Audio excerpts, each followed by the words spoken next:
He's the best. Great entrepreneur. I agree with everything you said about him. Without him, none of the UFC would have ever taken place the way it did. I mean, you needed the Fertitta brothers. They had to come in with all the money and the vision. And it's really funny because Eddie Bravo and I, we've been fans for so long. Eddie Bravo and I went to a live event in the 90s.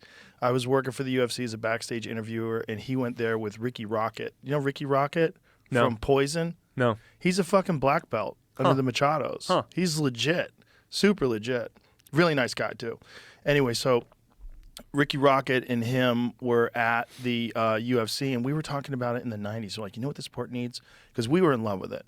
We're like, but we were martial artists. We were like, the sport needs some billionaires who just throw a ton of money at it and just get it huge.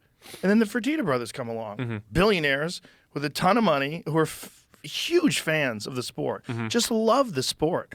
We're hiring people like Frank Shamrock to come in and train them and work out, and we're taking jiu-jitsu with John Lewis, and they were really getting into it. And so then they buy the UFC for like $2 million, which is probably the greatest purchase ever, except they were $40+ million in the hole when they financed the Ultimate Fighter.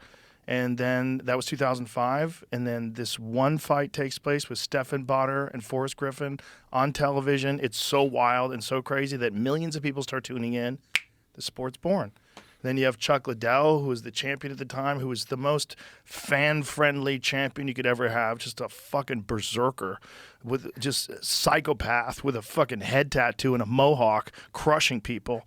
In his prime, he was the perfect poster guy for the UFC because he was just smashing people and then throwing his arms back like rah, in a cage. It was nuts. I'm sure you've seen a lot of Chuck Liddell fights, right? Yeah.